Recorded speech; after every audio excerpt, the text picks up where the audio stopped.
Mesdames et messieurs, bonsoir. Nous vous retrouvons à 23 heures. Vous l'avez certainement compris en raison des échanges de nos programmes. Merci donc d'être restés jusqu'à pareille heure donc, pour nous suivre. Nous sommes au décryptage avec bien évidemment chaque dimanche notre consultant politique qui est déjà dans le studio. Je l'installe. Bonsoir à vous, Agapit Napoléon Mafourican. Bonsoir Angèle, bonsoir à tous les téléspectateurs qui nous suivent sur la plateforme normale et sur les réseaux satellitaires. Nous avons eu nos différents plateaux comme tous les dimanches et déjà on va commencer par l'entretien qui recevait l'ambassadeur Théodore Loco. Nous sommes revenus sur le concept de la souveraineté un peu pour expliquer tout ce qui se passe. Bien avant que je vous pose la question, vous l'avez suivi, je vais vous demander d'abord vos impressions. À l'entame, je voudrais quand même remercier tous les téléspectateurs qui nous ont contactés directement ou qui nous ont appelés, qui nous ont écrit beaucoup de téléspectateurs du décryptage, voilà, qui ont témoigné de leur solidarité, de leur proximité, de leur compassion face à la situation que nous vivons ici. Je voudrais leur dire merci à eux tous. Et les programmes vont continuer. Nous aurons toujours une pensée pour François Xavier. Nous allons continuer à travailler parce que c'est cela, c'est une chaîne ininterrompue. Il y en a de temps en temps, il y aura ce type d'incident. Voilà. Nous avons géré un programme ici à la Cour commune. La mort, c'est la seule et l'unique certitude de l'homme. Donc, une bonne pensée pour Xavier. Merci à vous toutes et à vous tous. Et que la paix soit avec lui. Que la paix soit avec nous. Merci à vous. Merci Angèle. Nous continuons. Oui, on on continue a le l'aventure. devoir de continuer. Donc, oui, nous avons eu l'ambassadeur. D'ailleurs, il a dit au début, c'est un programme qui a été conçu avec l'ambassadeur il y a 2 semaines. Et l'ambassadeur aurait pu passer le dimanche dernier. Les aléas l'ont conduit à aujourd'hui et finalement c'est vous qui avez repris la main de belle manière. Merci pour cette disponibilité aussi. Un devoir. Pas évident. Donc l'ambassadeur, oui, c'était un programme conçu pour nous rappeler, nous parler de la souveraineté.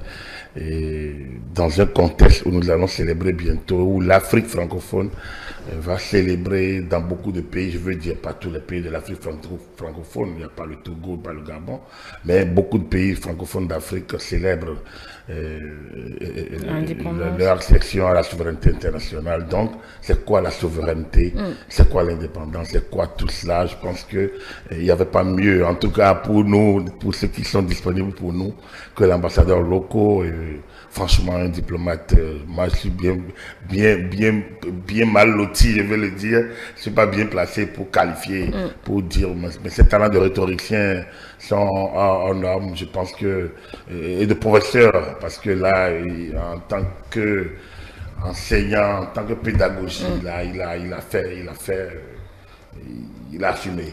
Je pense que au terme de cette émission, on peut retenir simplement que c'est des notions qui ont leur sens aussi bien à l'interne qu'à l'international. Et que lorsqu'on parle de souveraineté, on parle d'une entité qui dispose d'un certain nombre de prérogatives, qui agit, qui organise en son sein ses pouvoirs, ses manières de faire, même s'il y a des normes internationales, des normes standards, mais la souveraineté, un État qui a accès, qui jouit d'une souveraineté, a la latitude d'organiser à l'interne ses pouvoirs, ses institutions, ses organes, et donc de jouir à l'extérieur d'une personnalité. Et je pense que j'ai essayé de résumer Oui. quelque part. Voilà. Et ce résumé me permet même de poser cette question à Agapit Napoléon Mafourican. Quand on entend ce que l'ambassadeur a dit justement, on peut dire que tout ce qui se passe dans la sous-région au niveau des coups d'État, est-ce que ces pays n'ont pas raison? Ils ont raison. Ils ont raison si on veut rester dans la lettre, dans la forme. Ils ont raison. Ils ont raison et je l'ai rappelé plusieurs fois qu'à l'indépendance, en 63, en créant l'Organisation de l'Unité africaine, les pères fondateurs avaient 3 raisons fondamentales, si je ne me trompe. L'une des premières, c'est la décolonisation. En 63, tous les pays n'étaient pas encore indépendants. Et donc, il fallait se battre pour que tous les pays soient indépendants. Donc, jouissent de cette accession, accèdent à cette souveraineté internationale, à cette personnalité juridique qui leur permettent d'avoir une voix à l'international, de dire ce qu'ils pensent et donc de parler au nom de leur peuple. L'ambassadeur a défini l'État comme l'entité politique. Mais ça aurait pu. Il est passé sur la notion théorique élémentaire parce qu'il n'était pas au cours de droit public ou au cours de droit constitutionnel ou au cours de droit diplomatique. Il aurait pu parler donc du territoire, de population et de pouvoir politique. Et donc, justement en 63, quand on parle de décolonisation, on voudrait que les États jouissent d'un territoire, le territoire issu de la colonisation. On s'est entendu que ce fut ainsi, territoire issu de la colonisation, pour éviter des visées expansionnistes d'autres États, il fallait s'entendre donc territoire issu de la colonisation. Donc, territoire colonial qui doit faire l'objet de décolonisation et donc avec les populations au sein de ce territoire qui se réclament, qui se reconnaissent de ce territoire, et ensuite d'un pouvoir politique qui va être pouvoir mis en place. En 1958, avec la loi Gaston Defferre, je pense, si je ne me trompe, les pays francophones sont entrés dans une dynamique d'alliance avec la France, le mot m'échappe, pour aller doucement vers l'indépendance. Il y a le Sénégal, il y a la Guinée qui a refusé avec le nom historique de Sékou Touré en 58, en septembre 58. Mais les autres pays sont allés et en 60, en 59, les républiques ont été proclamées, 4 décembre 1969, si je ne me trompe, pour le Dahomey. Et donc, les assemblées territoriales se sont mises en place et on conduit progressivement vers l'indépendance. Je peux me tromper de date.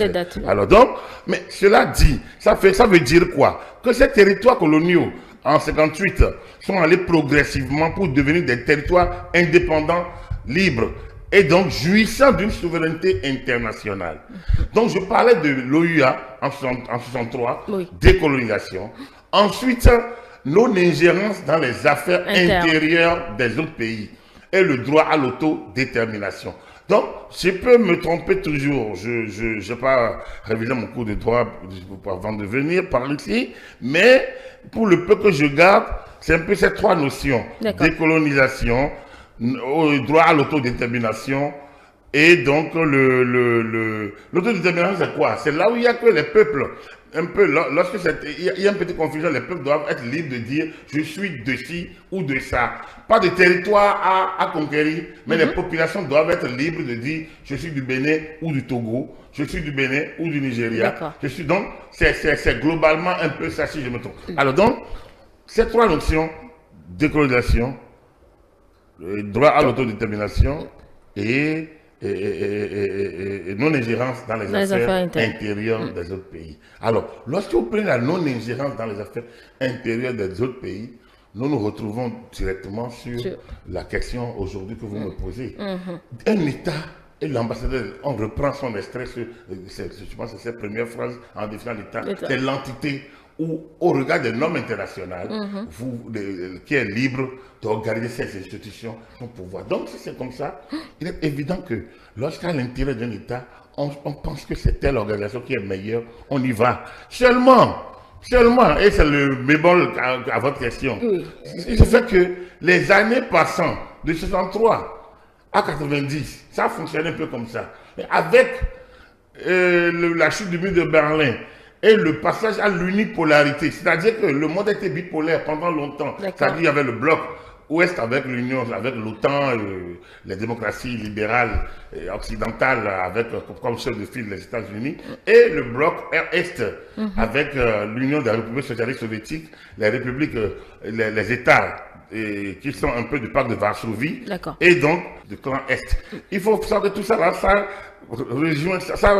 provient de la fin de la Deuxième Guerre mondiale et des rapports de force créés par cette fin de la Deuxième Guerre mondiale. Et ça a réjailli oui, pendant ce temps de 45 à 90 pratiquement, et tout ça, je me passe des étapes. Le monde a été bipolarisé. Il y a eu, les États qui se disaient non alignés, mais on était alignés au sud, l'ouest ou sud, l'est. Alors, avec la chute du mur de Berlin, avec la chute de l'Union des républiques socialistes soviétiques, avec la perestroïka et la glasnost, la perestroïka c'est 85, Gorbatchev accède au pouvoir en 85, il tente de rectifier le système qui existait et progressivement, avec une sorte donc de souffler un peu des États-Unis avec Ronald Reagan et de l'Occident, Helmut Kohl, François Mitterrand, tout ce monde-là, Margaret Thatcher et puis John Major après. Donc, progressivement, on a poussé Gorbatchev à lâcher du lest progressivement et à abandonner un peu, disons, cette puissance que détenait l'URSS et à lâcher les États de l'Est, de l'ex-URSS qui sont devenus des États indépendants. Et on a pris la communauté des États indépendants, CEI, en dehors de lui. Donc la Russie s'est détachée et a laissé les autres territoires y aller. On ne va pas faire l'histoire totalement. Donc, ça veut dire quoi? Ça veut dire qu'à partir de 88, 82, 85 à 89, 90, le monde s'est transformé et la bipolarisation Est-Ouest progressivement s'est rétrécie pour devenir une unipolarisation. C'est-à-dire, les États-Unis sont devenus maîtres absolus du jeu. Les démocraties occidentales se sont imposées comme le seul modèle probant et pratiquement acceptable, vendable. À l'époque? Non, même aujourd'hui. La dynamique continue, on commence à comprendre que ça... Donc justement, maintenant il y a la résistance à l'unipolarisation. Quand vous regardez Koweït, Iran, Irak, Turquie, Syrie, Libye, vous voyez, il y a eu quelques résistances qui ont été étouffées rapidement parce que tout le monde était unipolarisé vers.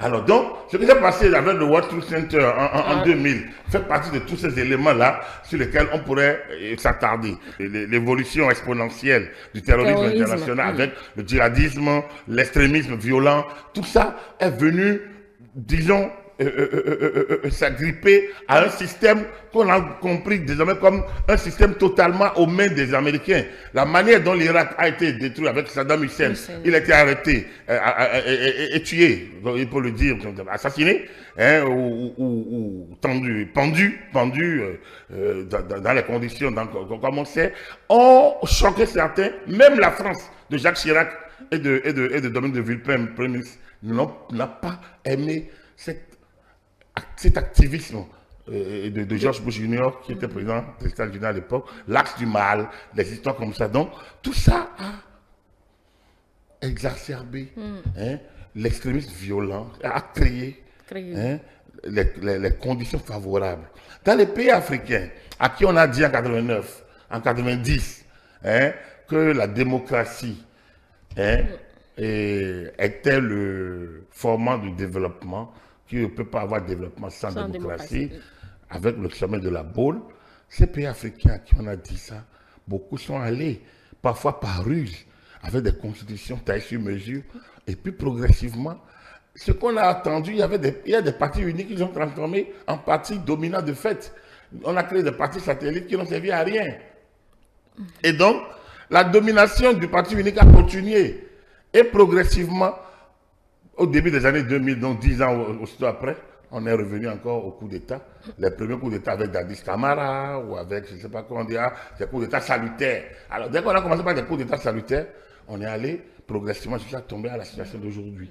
Donc, c'est dire quoi? Oui, si l'État, dans le concept dont on a dit, on peut tout faire chez soi, c'est vrai qu'avec le temps, il y a eu la CPI, il y a eu le droit d'ingérence. Justement, qui met un thème, je peux dire thème, ou suspend plus ou moins cette souveraineté, cette ingérence. Non, ça ne peut jamais. La souveraineté est une notion importante. Elle est mondialement connue, réglée par d'autres lois et traités, que le droit à l'ingérence ne peut pas nécessairement supprimer, atténuer en des endroits donnés. Mais à l'intérieur de votre territoire, vous êtes autonome, vous êtes souverain.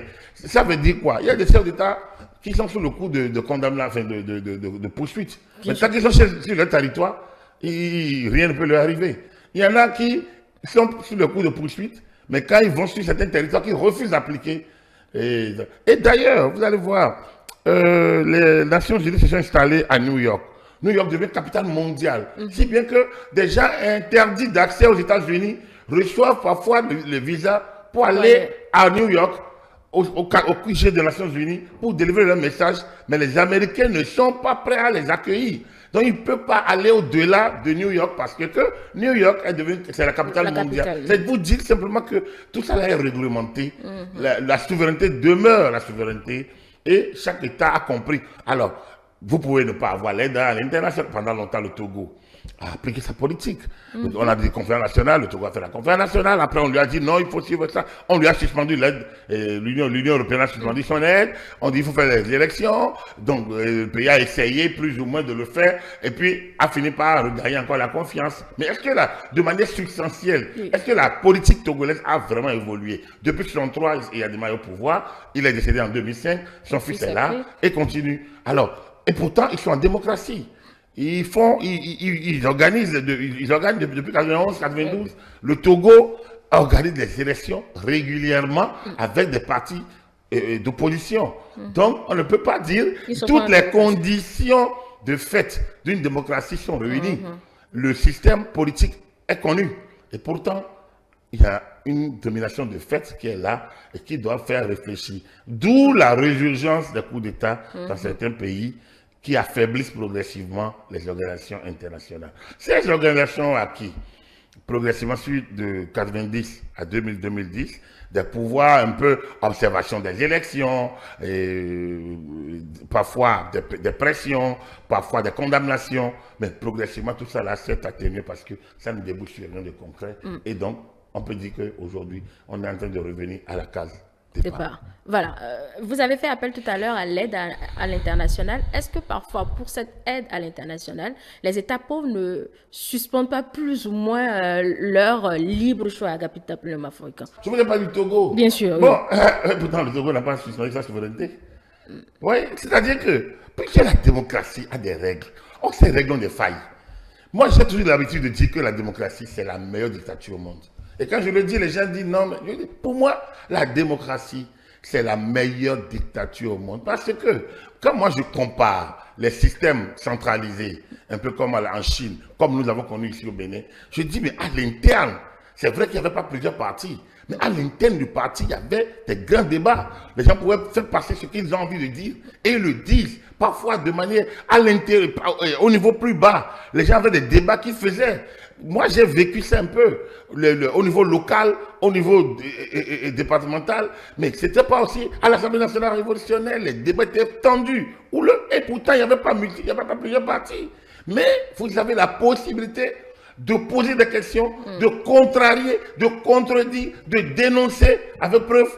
Et ça fonctionnait. Alors, à contrario, la démocratie pluraliste, c'est quoi? Lorsque des partis de fait, surtout dans nos pays ici, en Afrique, se sont mis en place, au Togo, c'était le RPR, c'était le RPT, c'est parti à l'UNIR, c'est au Gabon, le RPG, et ainsi de suite. Je prends ces deux pays quand même, qui ont fait la démocratie. On ne peut pas leur dire qu'ils ne sont pas démocratiques. Personne n'a le droit de leur retirer ça. C'est des États démocratiques. Mais ils sont tellement devant, ils ont les moyens, les cadres sont positionnés, qu'ils sont nombreux pour aller faire campagne. Même si avec leurs moyens, ils vont faire campagne, mais on les connaît. Donc, le parti d'opposition devient faible de fait. À l'Assemblée nationale, sur 100, le parti dominant à 80-90. Alors, donc du coup, toutes les institutions sont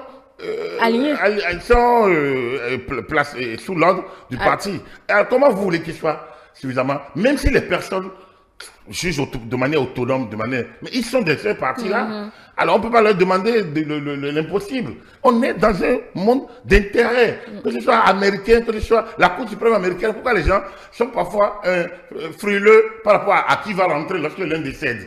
C'est-à-dire que lorsque vous analysez même les décisions de la Cour suprême américaine, qui fait office de la Cour constitutionnelle, vous allez voir que ce n'est pas si innocent que ça. Et que parfois, c'est parce qu'ils sont de républicains ou ils sont démocrates, certaines idées prévalent mieux que d'autres.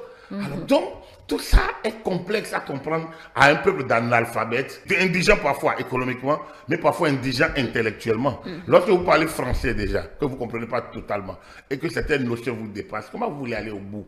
Donc du coup, nos démocraties ont évolué vers ce qu'on peut appeler la démocrature. C'est-à-dire qu'on est dans un système où l'élite même n'arrive pas à s'entendre sur les notions. Ceux qui sont au pouvoir, même s'ils font le jeu, ceux qui sont en bas ont envie d'arriver au pouvoir. Et donc, médisent, cabalent, font tout. Font faire de tout bois pour pouvoir éjecter celui pour accéder au Dahomey devenu Bénin. Mais ce qui s'est passé de 60 à 63, mais 3 hommes ont passé leur temps à se tirer dessus selon qui sont au pouvoir, qui ne sont pas au pouvoir. On ne peut pas ne pas revenir sur ça. C'est un système démocratique. Mais c'est démocratique. Mais lorsque, en 59, pour les élections, on utilise le gerrymandering, un système qui noie les zones d'influence d'un candidat qu'on craint dans plusieurs zones d'autres candidats pour les noyer, qui font que, in fine, le candidat qu'on craint a plus de suffrages exprimés, mais n'a pas autant de sièges parce qu'on a noyé ces grandes zones d'influence dans d'autres zones. C'est un système démocratique. C'est inventé pas par un Africain. C'est pas un Jerry Mendel, il n'est pas africain. C'est un Britannique. Alors donc, c'est dire que la démocratie a ses contraintes.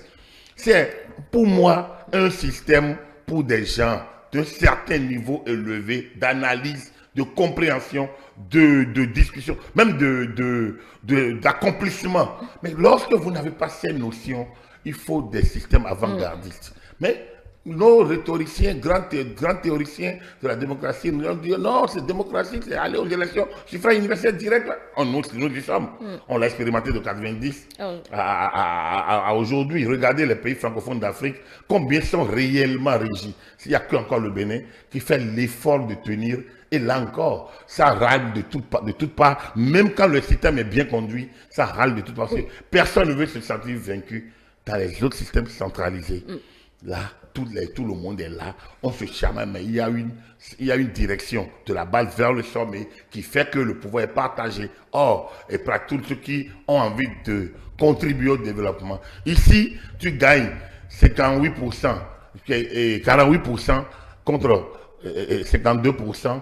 Et tu es mis de côté totalement. Tu ne gères rien. Alors, tel 48%. 48%. Lorsqu'on est 5 millions d'habitants et tu as 48%, si on est 5 millions d'électeurs et tu as 48%, ça veut dire que tu as quand même réuni plus de 2 millions. Alors, les 2 millions là, n'ont-ils pas droit à accéder à la gestion des affaires? Normalement. À la prise de décision. Mais pourtant, ils ne le sont pas au nom de par le système démocratique. Et c'est pour ça que le chamaillement en France aujourd'hui me fait rire.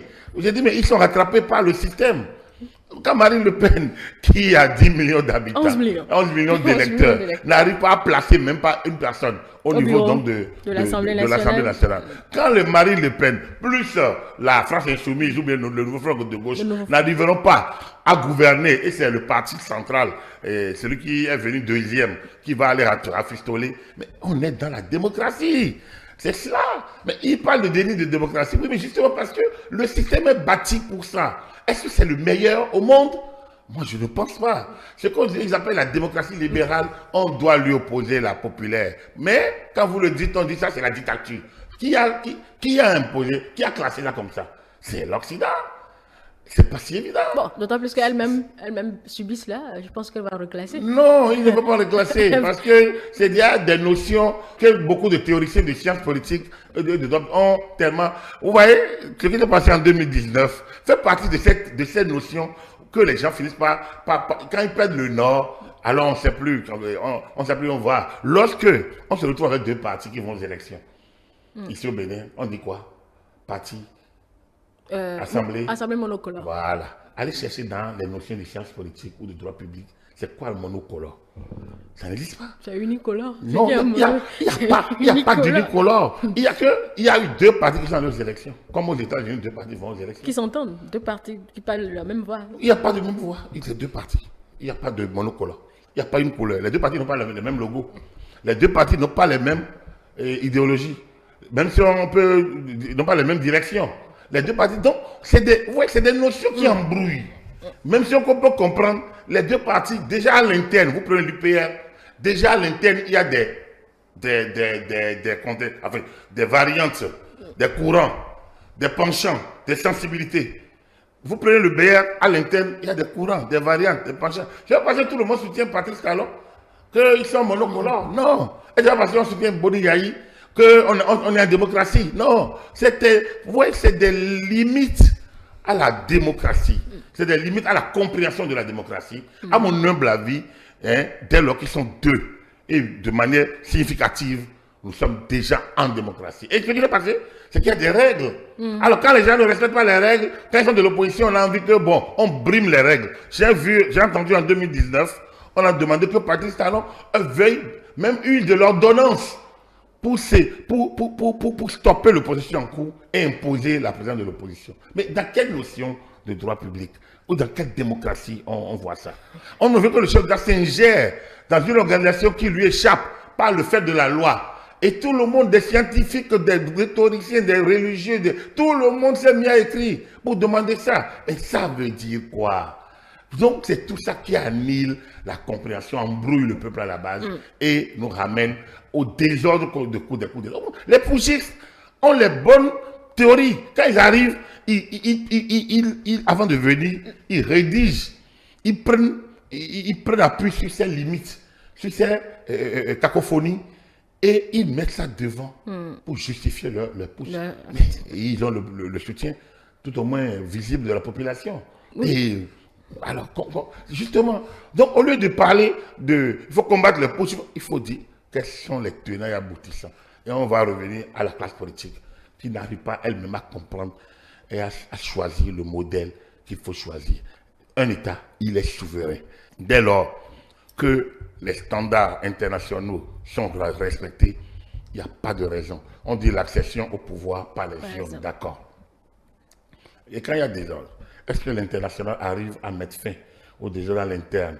Lorsque l'opposition refuse de reconnaître les élections régulièrement organisées parce qu'elle n'a pas gagné et s'appuie sur les chancelleries internationales qui les appuient, ça fait un désordre. Parce que moi, je ne parlerai pas de partis au pouvoir qui maintiennent. Dès lors que vous participez aux élections, vous avez validé. Et dès lors que vous ne participez pas aux élections, vous faites politique de chaise vide. La politique, c'est un rapport de force. Chacun doit pouvoir mettre en place sa stratégie pour participer au jeu, comme d'ailleurs on voit au football. Comment se fait-il au football? Un Bénin peut rencontrer un grand pays comme le Cameroun qui a et personne ne dit République qui a faiblesse. Ah là, ailleurs, c'est en politique, on va dire qu'il y a ça. Pourquoi se fait-il qu'en football, ou dans le sport, on respecte que des associations internationales qui n'ont pas de légitimité, qui n'ont pas de légalité ou même de légitimité institutionnelle? C'est-à-dire c'est créer des associations, leur statut c'est association. Et ils en imposent à nos États. Et tout le monde est d'accord. Ils ont même leurs tribunaux. Et dans nos États, des individus peuvent se lever et remettre en cause il faut rebâtir ce système. Il faut revenir sur cette notion de souveraineté, tant à l'interne qu'à l'externe. Et essayer de créer les passerelles normales entre la souveraineté et la perte ponctuelle de souveraineté. En 1994, nous avons accepté une perte de souveraineté à la dévaluation de franc CFA en créant l'UEMOA avec des directives ou des résolutions, ça m'échappe, que immédiatement transposable dans le corpus national de l'État, donc applicable sans passer par l'autorisation de ratification au niveau du Parlement. Ça existe au niveau de la CEDEAO, il me semble. Donc, dès lors que vous acceptez ça, c'est déjà une partie de perte de la souveraineté. Et vous avez accepté. En l'acceptant, on ne peut plus dire après qu'il y a diktat de telle organisation. Et c'est là qu'on doit appeler à la discipline, normalement des États. Mais en retour, que l'organisation internationale, ou sous-régionale ou internationale, joue réellement sa partition pour que les populations s'y retrouvent. Et c'est pour ça que pour introduire ce type de données aujourd'hui, avec l'Internet, avec le tout numérique, tout ça, je pense qu'il faut aller directement devant le peuple. Il faut demander aux populations de ces pays-là. Est-ce que vous êtes d'accord pour que cela ait valeur vraiment de légitimité réelle? Est-ce que le discours panafricaniste aujourd'hui, Agapit Napoléon Bafouéka, remet en scène cette souveraineté des pays dans lesquels il y a ces nombreux pays? Le panafricanisme n'est pas l'anti-français ou l'anti-américanisme, non. C'est une sorte de repli sur soi, c'est pas ça le panafricanisme. Le Niger fait le discours anti-français, anti-américain, mais anti-béninois aussi. Donc du coup, c'est pas panafricain. Vous voyez, non? Donc, c'est plus que c'est. Quand vous prenez quand vous prenez le Mali, c'est pas panafricain lorsqu'il a des problèmes avec l'Algérie. Ouais, donc, c'est quand vous prenez le Burkina, c'est pas panafricain quand il attaque le Burkina, il attaque la Côte d'Ivoire et le Bénin. Donc, ils n'ont pas un discours panafricaniste, ils ont un discours de repli. Mais il faut les comprendre.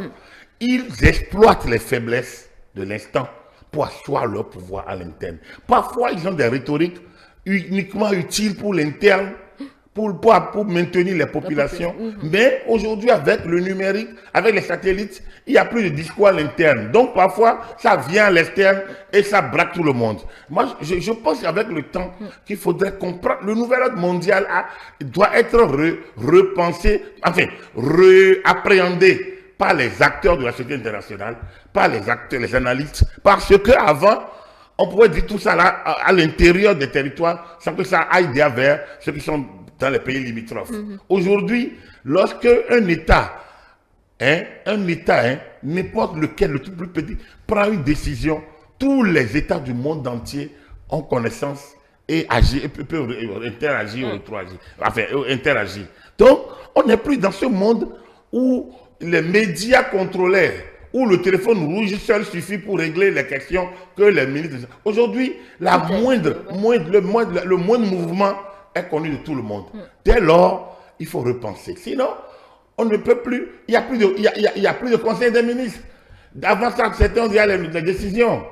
Il y a plus... À CEDEAO, regardez, bon, le docteur Touré, président de la commission de la CEDEAO, la dernière fois, il lisait son discours devant les chefs d'État, mais tout le monde a suivi ça. Alors, est-ce que c'était vraiment un discours pour tout le monde? Voilà la question. Donc, il y a des questions qui sont pour à l'interne, qui se retrouvent aujourd'hui à l'international. Enfin, en dehors du cadre pour lequel il est fait, et ça casse le jeu. Les chefs d'État qui arrivent là, il n'y en a aucun parmi eux qui peut se dire panafricain. Non, pan-africain veut dire ensemble, entre nous Africains. Or, ils ont déjà des problèmes avec la CEDEAO. Ils quittent la CEDEAO, ils créent l'AES. Donc, en créant l'AES, ce n'est plus pan-africain. Ils ont créé un groupement d'intérêts sécuritaires. C'est-à-dire qu'ils ont des problèmes avec la CEDEAO qui n'arrivent pas à trouver des solutions à leurs attentes. Ils sont regroupés parce que leurs intérêts communs, ils pensent que c'est autour de ces trois. Or, quand on veut regarder le Bénin et la paix, ce qui s'est passé, et puis à Bozam des soldats tués par exemple, mais dans le pacte W, qu'on partage avec le Burkina et le Niger. Le Niger, le Burkina et le Bénin. Voilà, donc, là, si vous regardez cela, vous voyez que nos intérêts sont liés. Et donc, l'initiative d'attrape ne prend un sens important. Alors, donc, en se repliant sur l'AES, moi je trouve que c'est une réaction un peu de colère. On peut les comprendre, ça, il n'y a pas de souci. Mais après, il faut trouver les passerelles pour régler la question de souveraineté, et de sécurité. Ce que la CEDEAO n'a pas réussi, c'est un peu ça. La sécurité transfrontalière, la criminalité transfrontalière, à maîtriser ces mouvements transfrontaliers de voyous, de délinquants, de bandits, de contrebandiers. Et cela n'a pas été à la hauteur donc la CEDEAO n'a pas été à la hauteur. Mais cela dit, ce n'est pas en quittant et en fragilisant la CEDEAO qu'on règle le problème non plus. Donc, vous voyez, donc, quand vous parlez de panafricanisme, prenons même celui de Kémy Séba, son discours est tellement incohérent que je ne vois pas la logique panafricaine. Il ne s'agit pas d'être anti-français. Il s'agit de bâtir un discours cohérent sur ce qu'on appelle le panafricanisme. On doit s'appuyer sur 2, 3, 4 choses. La langue d'abord, la monnaie ensuite, les territoires et l'éducation. Bon, il se limite à contenter le nombre de nos ressources.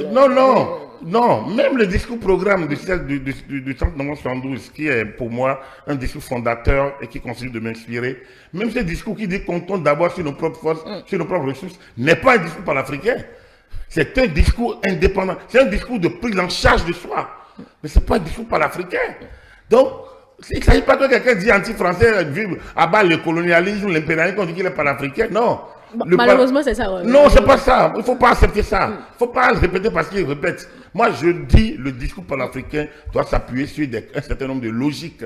Et ces logiques ont droit, comme je vous l'ai dit, ce n'est pas limitatif, mais il y a d'abord, pour moi, la langue, qui est un élément important. Quelle langue parlons-nous? Le peuple français se retrouve dans le français, avec plusieurs sons, plusieurs timbres, plusieurs manières de le penser. Mais il s'y retrouve. Les Britanniques se retrouvent dans leur langue. D'abord, les Allemands se retrouvent dans leur langue. D'abord, même s'il y a des timbres, que vous soyez de Hambourg ou de Munich, il y a des variantes dans la prononciation. Mais ils sont allemands, le peuple allemand se retrouve. Donc, la langue. Ensuite, la monnaie pour moi, la monnaie est un instrument de souveraineté. Hein? Ça, c'est très important.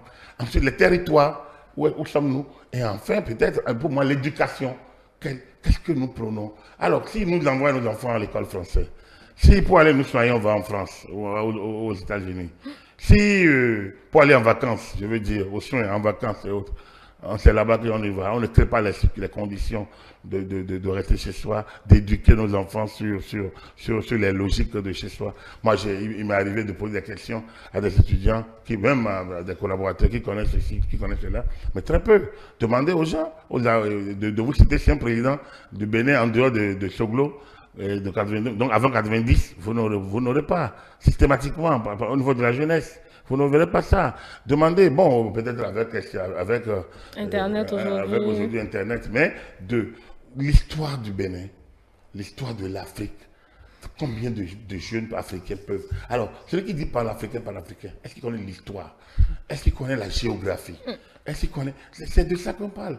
Mais comment bâtir le Cotonou-Dakar, hein, de langue, de culture, hein, de partage d'informations? On n'a même pas une télévision qui brasse tous ces endroits-là. Il y a eu l'exemple Africa, d'accord, mais une télévision, c'est un objet, c'est un instrument d'indépendance culturelle. Le contenu de la production, le contenu, je veux dire, la production audiovisuelle de l'Afrique de l'Ouest. Prenons simplement l'Afrique de l'Ouest francophone. Est-ce qu'on en a?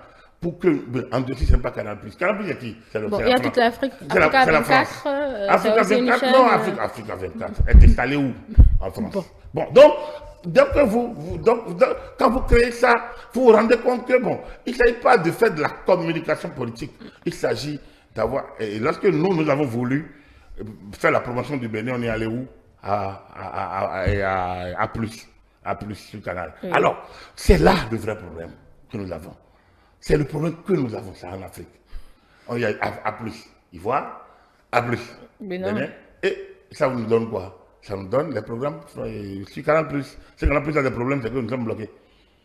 Il y a un problème. Sur notre TNT, nous avons France 24, nous avons A+, nous avons TV. Où est notre souveraineté? Donc, c'est là. Et en Afrique, dans les pays de l'UEMOA, quelle offre télévisuelle nous avons? Comment je me reconnais d'une communauté de destin avec le Mali, le Niger, le Togo, la Guinée-Bissau, le Sénégal, la Côte d'Ivoire et le Bénin lui-même et le 8e pays, par exemple? Comment je me reconnais? Donc, si on n'a pas ces choses, on voulait parler de panafricanisme, de ça. Bon, donc, pour moi, tous ceux qui parlent de ces questions, ils passent à côté. Ils n'y sont pas. Donc, ils n'y sont pas. Ce n'est pas le discours anti-français. Non, on a besoin de coopérer. On a besoin de coopérer avec la France. La France est une puissance. On doit coopérer avec la France.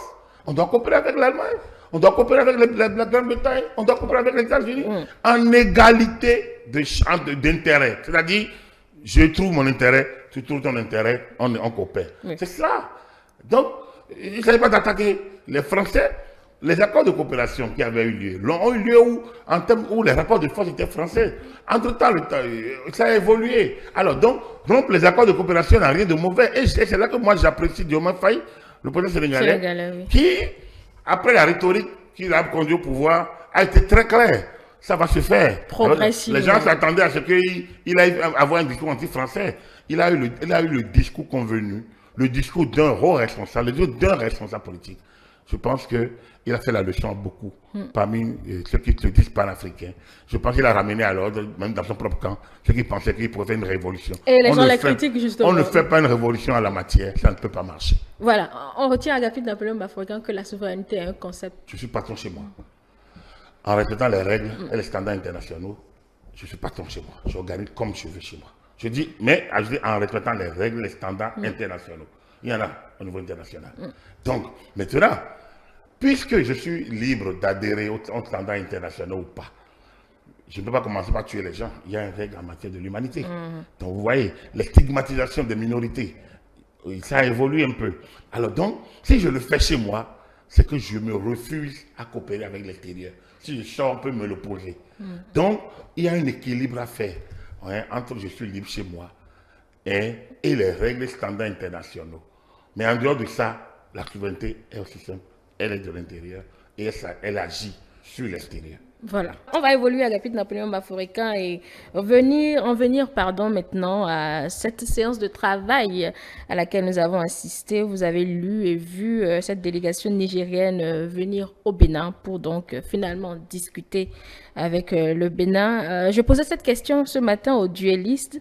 C'est la preuve que ceux qui jouaient la politique intérieure sur ce dossier, s'y sont un peu trop vite pris. Vous savez, ce qui s'est passé, c'était de la récupération. Je pense que c'est de ça que vous parlez. Ceux qui ont récupéré le projet, la situation, et qui l'ont utilisé à leur fin. Mais parmi eux, il y a Boni Yahi, qui fait partie de ceux qui ont encore travaillé pour que ce soit ce qu'il est aujourd'hui. Il faut les saluer. Il faut saluer le président Soglo et le président Yahi. Je pense que leur initiative sur le Niamey a été très, très, très bien pensée. Et on peut dire que ça a été un grand succès. Il faut les saluer. Et c'est de ça que nous attendons, c'est ce que nous attendions de nos anciens présidents. On ne le dira jamais assez. Ils ont tellement de choses à faire que d'aller constituer encore des barrières pour celui qui a gagné le pouvoir, qui exerce. Ils doivent l'encadrer comme on encadre le Egungun. Mais il ne peut pas être pour eux, pour lui, des goulots. Un Mario n'a jamais été un gourou pour le Gungun. C'est la même chose que le gestionnaire du pouvoir. Il y a déjà les balises des autres pouvoirs qui essaient de le contenir. Eux, anciens présidents de la République, doivent travailler pour l'accompagner, l'aider, le conseiller. Mais ils ne sont pas détenteurs de pouvoir. Donc, ils vont essayer de l'aider. Et s'il ne veut pas, il le laisse. Et ils continuent de l'aider toujours. Au nom du pays, au nom des intérêts du pays, au nom des intérêts supérieurs du pays. Donc, pour moi, je pense que cet acte va rester dans nos annales. En tout cas, moi qui suis analyste, je n'oublierai pas qu'ils ont fait une sortie d'utilité publique, d'utilité nationale, d'utilité internationale, hein, à Niamey, et que les autorités nigériennes ont joué le jeu. Vous voyez le général Tiani en train de saluer le président Soglo, le général Tiani en train de saluer le président Yahi, avec beaucoup de Yahi qui lui fait le salut militaire et il répond. C'était amusant entre deux pays ça veut dire quoi? Qu'il y avait juste des questions de malentendus. Et d'ailleurs, lorsque la délégation est arrivée, ils ont levé le compte de voix sur un certain nombre de leurs griefs. Oui. Bon, tant mieux. Je pense il faut saluer aussi le centre d'ouverture du président Talon. C'est pas lui qui les avait envoyés. Il aurait pu fermer, fermer sa porte à eux. Et je pense que chacun a joué son rôle, sa partition. Les autorités nigériennes, d'abord les anciens chefs d'État du Bénin, ensuite les autorités nigériennes, enfin le président Talon, qui a ouvert sa porte, qui a ouvert son cœur, qui a ouvert vraiment son dispositif. Et on en est arrivé là où on est. On n'a pas encore ouvert les frontières. Mais ce n'est pas naïf de croire à une issue de crise favorable. Pardon? Ce n'est pas naïf de croire à une issue de crise favorable. Non, il n'y a pas de naïveté là. On est dans les relations. Le Bénin a promis certaines choses, corrigé certaines choses. Le compte rendu fait quand même de cette rencontre augure on a entendu le chef de la délégation dire qu'il était satisfait. Très bien, au-delà des attentes. Au-delà des attentes. Et quand ça vient de Gérard Bamou, qui est quand même l'une des personnalités fortes du dispositif, on peut espérer. Mais vous savez, il faut toujours vendre la peau du loup avant de l'avoir tué. Restons dans l'espérance et attendons de voir. Sur le duel aujourd'hui, il y a les deux invités qui demandaient au chef de l'État, à présent Patrice Talon, de rester en back-office justement pour la suite de cette bon, je vais dire la suite de cette crise, en tout cas pour la suite à voir. Il s'appelle quoi back-office? En retrait, plus ou moins. En retrait. Laisser la diplomatie gérer le reste. Mais qui est le chef de la diplomatie du Bénin? C'est lui. Il s'appelle encore Patrice Talon. C'est lui. Même s'il a un ministre des Affaires étrangères. Non, le ministre applique la politique de l'État du Bénin. Mais le patron de l'international, c'est le chef de l'État. C'est lui qui a la voix, c'est sa voix qui a la voix à l'international. Donc je n'ai pas bien suivi ça, mais je ne sais pas de quoi il parle. Je vous ai dit que si Patrice Talon n'avait pas ouvert sa voix, ses portes, rien ne serait fait. Et donc, pourquoi vous pensez qu'il y a les guerres dans d'autres pays qui ne se résolvent pas? Pourquoi il y a Israël et Palestine qui ne se résolvent jamais? On peut régler ça. On peut, si la communauté internationale veut. Donc, non. Le président Talon a déjà fait ce qu'il fait. Il fait. Je pense que c'est les chefs d'État, les anciens, qui ont fini par comprendre ce qu'ils devraient faire et qui l'ont fait. C'est la CEDEAO qui a failli pour qu'on en arrive jusque-là. Mais Patrice Talon, je ne vois pas quel est son problème. Quel est leur problème. Je ne vois pas quel est leur problème sur Patrice Talon. Le président Talon a fait. Il est le premier encore, 4 mois après ou 5 mois après, a dit mais attention, il y a un tas pour condamner. Mais il y a un tas pour comprendre aussi. Donc, il est le premier chef d'État à le dire aussi vertement et ouvertement. Donc, je ne sais pas ce qu'on appelle de rester en back-office. Il a fait ce qu'il doit faire. Et il a envoyé son ministre. Il a pris des initiatives. Qui n'ont pas abouti d'un trait parce qu'il y avait des griefs de l'autre côté. Donc, dès que les choses commencent déjà à se régler, pourquoi, quand la délégation est arrivée, pourquoi ce n'est pas Talon, c'est pas Soglo et Yahi qui les ont reçus? Pourquoi c'est le président Talon? Parce que c'est lui. Parce que c'est lui qui a la voix. C'est lui qui a le Graal. C'est lui le chef. Après, les autres peuvent, comme j'ai dit, les autres peuvent l'entourer et l'aider. Donc, on ne peut pas. La crise ne peut pas se résoudre sans Patrice Talon. Donc, je ne vois pas. Bien au contraire, il faut demander que chaque parti joue sa partition, si on peut se répéter ainsi.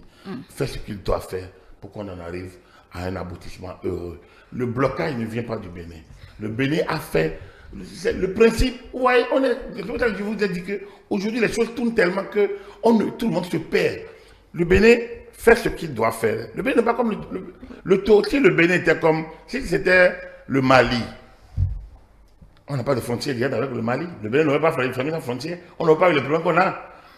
Donc, si c'était le Mali, avec le Mali, on n'a pas eu ces problèmes. Parce qu'on n'a pas de frontière directe.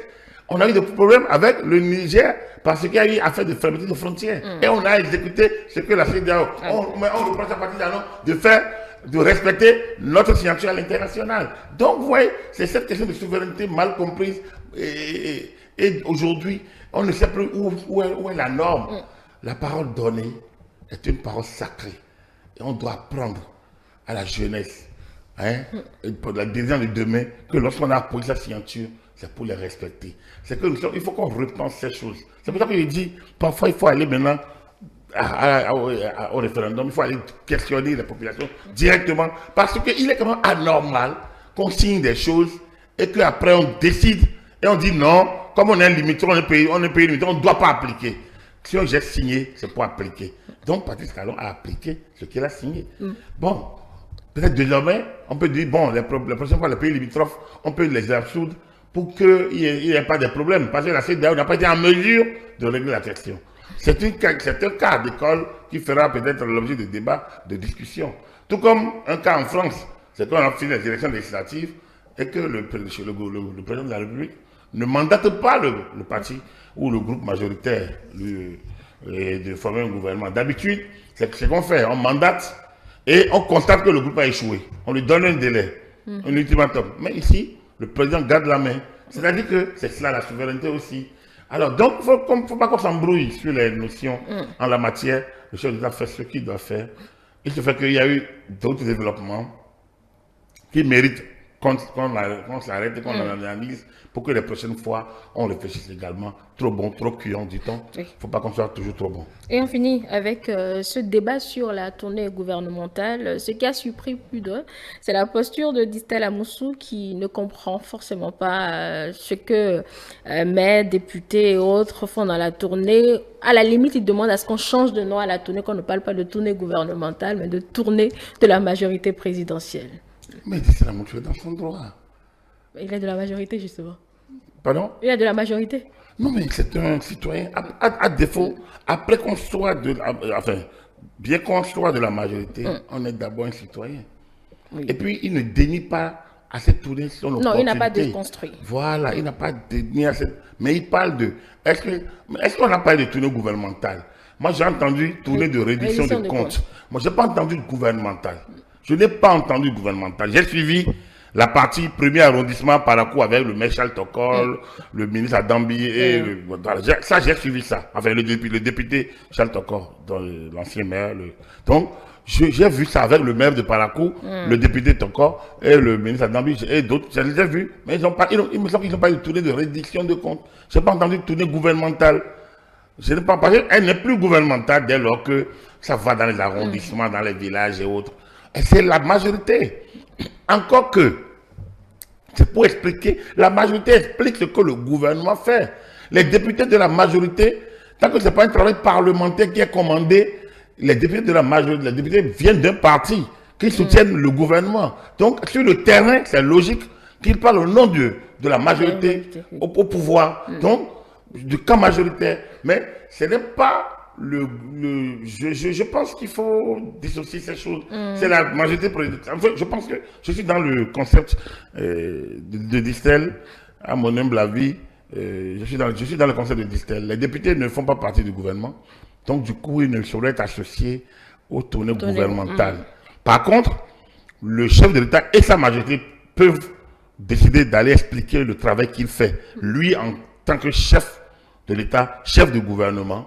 Et donc, sur le terrain, c'est un peu alors tourner de la majorité. Mais pour moi, majorité, gouvernement, padatra, ce qui est important, c'est le contenu.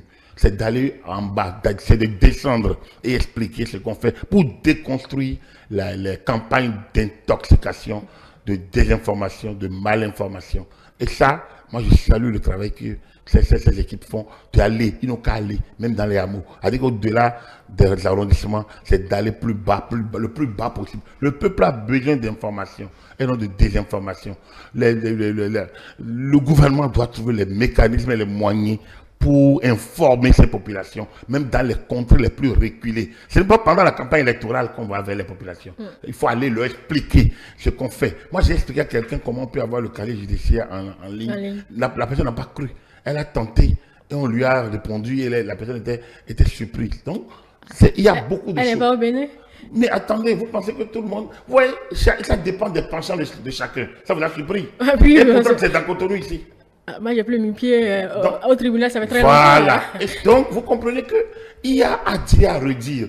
Et si vous ne le dites pas, les gens ne vont pas comprendre. Et parfois, il y en a qui sont incrédules. Donc, il faut parfois faire de la démonstration.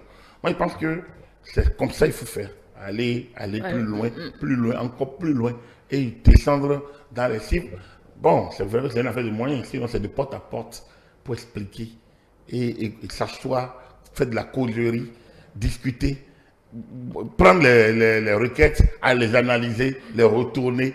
Ça, c'est une meilleure manière d'interagir avec la population. Et le gouvernement est là, et les députés sont là, et les élus communaux sont là pour ça. Et le faire n'est que leur travail et ça mérite d'être salué. Merci à vous, Agapit Napoléon Mafourekan, pour vos analyses. À vous, on en a fini. Merci, mesdames et messieurs. Ainsi prend fin le décryptage de ce dimanche que nous vous remercions d'avoir suivi. Vous pouvez retrouver le décryptage en nouvelle diffusion ce lundi après le bulletin de la mi-journée. Il est également disponible sur nos plateformes numérique que je vous rappelle, nous sommes disponibles sur YouTube avec le nom ETélé Bénin, sur Facebook ETélé en direct, notre site internet le www.etelébénin.com et vous pouvez nous suivre en direct sur notre application ETélé Bénin, ETélé avec vous, pour vous.